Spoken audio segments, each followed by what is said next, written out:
Sir నాకు 100 లక్షలాది మంది మనవాళ్ళు ఉన్నారు సార్. బాబీ గారు చిన్న క్వశ్చన్ సార్. బాబీ గారు, దేవిశ్రీ ప్రసాద్ గారిని మీరు ఇష్టపడి వదిలేశారా, కష్టపడి వదిలేశారా? అదే కాదండి, అదేం ప్రశ్న. మరి మీరు నేను ఇప్పుడు కాదు తమన్ గారు వద్దు, ఆయనే చెప్పాలి. లేదు దీనికి బెస్ట్ ఆన్సర్ ఏంటి తెలుసా? పాస్. అలా కుదురుతుంది కాదు సార్. మీరు బలవంతంగా వదలాల్సి వచ్చిందా, లేకపోతే ఇష్టపడి వదిలేరా? కాదండి, నేను 6 సినిమాలు చేస్తే 6 హీరోలు మారారు. కాదు బాబీ గారిని నేను అంత మాత్రాన ఇప్పుడు నేనే ఇబ్బంది పెట్టా బాబీ గారిని.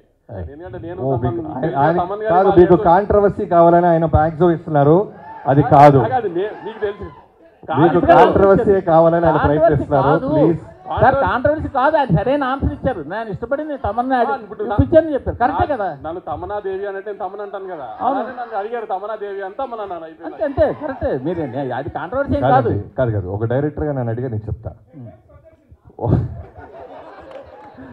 ఒక్కొక్క సినిమాకి, ఒక కథకి ఒక హీరో ఎలా ఫిట్ అవుతారో, సూట్ అవుతారో, అలానే టెక్నీషియన్స్ కూడా ఆ కథే కోరుద్ది.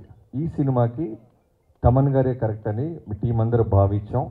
సో తమన్ గారు ఈ సినిమాకి, ఇలాంటి సినిమాకి దేవి మ్యూజిక్ ఇవ్వలేరంటారా? మీకు మళ్ళీ కాంట్రవర్సీ కావాలి? మీరు అంటున్నారు కదా, డిమాండ్ చేసి కాదు తాతగారు, సారీ మూర్తి గారు, కాదు మూర్తి గారు, మీరు ప్రతి ప్రశ్నలోనూ వెతుక్కుంటే దానికి సపరేట్ సిటీకి పెడతారు. ఎందుకంటే ఒక సినిమా రాయడానికి ఎంత కష్టపడతామో కాంట్రవర్సీ సైడ్ వస్తే మేము కూడా కొంచెం కొద్ది గొప్ప మీలాగా సపోర్ట్ చేయగలం. అది సపరేట్ మీటింగ్.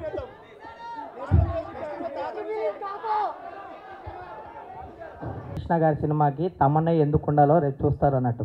సో అది తెలుస్తుంది. అండ్ బాలకృష్ణ గారు అనగానే మీకు ఒక పూనకం వచ్చేస్తుంది, ఒక వైబ్ వస్తుందా? బాలకృష్ణ గారు అంటే కాదు, నేనంటే